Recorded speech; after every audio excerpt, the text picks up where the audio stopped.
আসসালামু আলাইকুম, hello everyone, কেমন আছেন সবাই? আলহামদুলিল্লাহ, আমি অনেক ভালো আছি। তো আজকে আমরা পবিত্র রমজান মাস এক জায়গায় যাচ্ছি।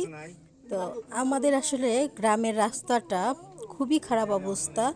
এই আপনার এলাসিনের রাস্তা, এলাসিন স্বল্পবটে থেকে এলাসিন যাওয়ার যে রাস্তাটা খুবই খারাপ অবস্থা।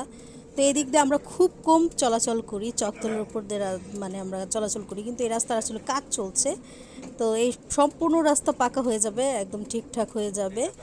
তো ততদিন পর্যন্ত আসলে আমাদের কষ্ট করে যাতায়াত করতে হয়। আমি খুব কম এই রাস্তা দিয়ে মানে গেছি। তো এবার মানে এই আশেপাশে এত সুন্দর প্লেস বা জায়গা দেখার মতো, মানে প্রাকৃতিক দৃশ্য বলি যাই বলি, অনেক সুন্দর। তা আমি নাজমুলের সাথে বাইরে যাচ্ছিলাম। তো এই যে দেখেন আসলে কি, মানে জায়গাগুলোর মানে প্রাকৃতিক গ্রামের যে একটা মনোরম দৃশ্য সেটা কিন্তু আছে, মানে এত সুন্দর। মানে নিজেদের গ্রাম বলতে গেলে আসলে প্রশংসা করলেও কম হয়ে যায় যে আসলে গ্রামের পরিবেশ কতটা মনোমুগ্ধকর। তো এই গ্রামের পরিবেশের জন্যই আমার খুব ভালো লাগে, একটা স্নিগ্ধ পরিবেশ কাজ করে, অনেক ভালো লাগে থাকতে। তো এই যে আমার না আসলে অনেকের আছে বাড়ির ভিতর বসে থাকতে ভালো লাগে, কিন্তু সত্যি বলতে আমার গ্রামের বাড়িতে একদম বাড়িতে বসে থাকতে ভালো লাগে না।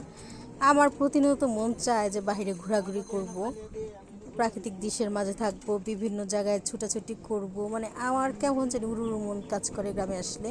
একদমই ঘরে বসে থাকতে ভালো লাগে না, খুবই বিরক্ত লাগে।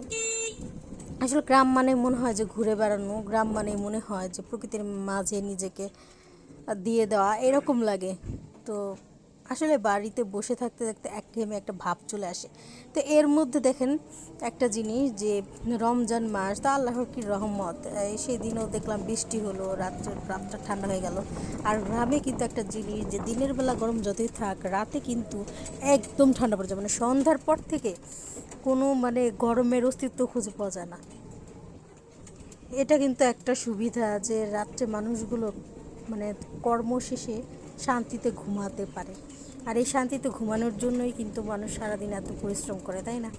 তো মানুষজন কাজ করছে, বিভিন্ন মানুষ বিভিন্ন কাজকর্ম করছে সারাদিনের বেলা। তো আমি যদি আসলে হেঁটে হেঁটে দিকতে যেতাম তাহলে অনেক সময় লাগতো, যার জন্য আসলে অটো দিয়ে যাচ্ছি আর আমি ভিডিওটা করছি। তো এই দোকানপাট থেকে নাজমুল মাঝে মাঝে আমার জন্য খাবার টুকটাক কিনে নিয়ে যায়, তাই বলতেছিল। তো এইদিকে আসেও, প্রতিনিয়ত আসে। তো এই যে দিক দিয়ে যাচ্ছে, পুরাটা রাস্তাই সুন্দর। তো আমি একদিন বললাম যে নাজমুলকে আমাকে এখানে নিয়ে আসতে, এমনিতে আমরা গল্প করব, একটু দাঁড়িয়ে থাকবো, দেখবো, এই যে ভিতর দিয়ে ঘুরবো। তো বললো যে একদিন সময় করে নিয়ে আসতে হবে, তবে শীতের দিনে বেশি মজা পাবো, গরমের ভিতরে ভালো লাগবে না। সেটাই বলো, কিন্তু প্রচুর বাতাস ছিল রাস্তায়, প্রচুর বাতাস। মানে কোনো ছিল না, গরমের যে অনুভূতি সেটা ছিল না। রোদ রোদ উঠছে কিন্তু কোনো গরমের অনুভূতি ছিল না। আমি একটা জিনিস ভাবলাম কি, যে এরপরে যখন গ্রামে আসবো সম্পূর্ণ গ্রামটা আমি ভিজিট করব, আমি ভিডিওতে পার্ট বাই পার্ট দেখিয়ে দিব।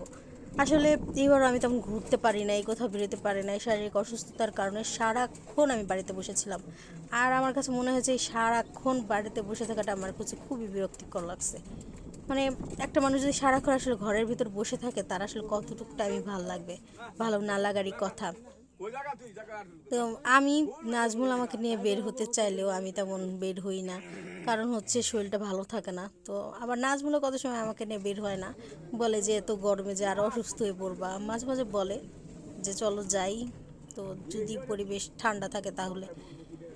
আর পরিবেশ যদি ঠান্ডা না থাকে তাহলে তো বলেই না। মানে গরম যখন দেখে যে মানে প্রাকৃতিকভাবে অনেক গরম পড়ছে, তখন আমাকে নিয়ে তেমন একটা বের হয় না। কিন্তু ঠান্ডা থাকলে ঠিকই বলবে যে চলো এখানে যাই সেখানে যাই। ও ঘোরাঘুরি করতে খুব পছন্দ করে, ও এক মিনিটও বাড়িতে বসে থাকে না। ও বাড়িতে আসা মানেই ও বাহিরে যাবে, সবার সাথে দেখা করবে, ঘুরবে। মানে ওর অন্যরকম একটা আমেজ থাকে। ও কখনো বসে থাকতে পছন্দ করে না বাড়িতে। তো এইভাবেই আমাদের সময়গুলো কাটছে। গ্রামের সময় দেখতে দেখতে ফুরিয়ে যাচ্ছে। তো আমি নরসিংদী চলে যাব, ঈদ করতে যাব, খুব দ্রুতই চলে যাব। বেশ কিছুদিন ছিলাম গ্রামের বাড়িতে, তো আবার আসবো হয়তো ঈদের পরে। কবে আসি তা জানি না, কিন্তু ঈদের পরে আবার ইনশাল্লাহ আসবো। তো সবাই আসলে আমার জন্য দোয়া করবেন যেন আমি খুব দ্রুত সুস্থ হয়ে উঠতে পারি। আসলে শারীরিক সুস্থতা হচ্ছে সব কিছু বড় নিয়ামত। কারণ আমরা যদি সুস্থ থাকি তাহলে কিন্তু আমরা সব কিছুই করতে পারবো। আর অসুস্থ থাকলে কিন্তু আসলে কোনো কাজই করতে ভালো লাগে না। আর একটা জিনিস কি যে গ্রামে না বিভিন্ন স্কুল ড্রেস পরা বিভিন্ন মানুষ পোলাপানকে দেখি যারা স্কুল ড্রেস পরে স্কুলে যায়, খুবই ভালো লাগে দেখতে। মনে হয় যে নিজে আবার ভর্তি হই, আবার সেই ছোটোবেলায় ফিরে যাই, এমন একটা লাগে। তো অনেক বাচ্চাদের দেখলাম আশপাশ দিয়ে যাচ্ছে, খুবই ভালো লাগলো। আসলে এই অনুভূতিগুলো না বুঝিয়ে বলার মতো না। মানে গ্রামে আসলে সেই ছোটোবেলার কথা বারবার মনে পড়ে যায়, সেই শৈশবের কথা, কত ঘোরাঘুরি করেছি, কত কিছু করেছি, সেই সব কথা। তো যাই হোক, সবারই অবশ্যই একটা ছোটোবেলা আছে, সেই ছোটোবেলাটা সবাই আমরা মিস করি। সবার সেই দিনগুলো হয়তো ফিরে আসবে না, কারণ সময় বয়ে যায়। তো সবাই আমার ভিডিও যদি ভালো লাগে তাহলে কিন্তু কী করবেন, অবশ্যই একটা শেয়ার করে দিবেন, আর সেই সাথে কিন্তু আমার চ্যানেলটি সাবস্ক্রাইব করে দিবেন।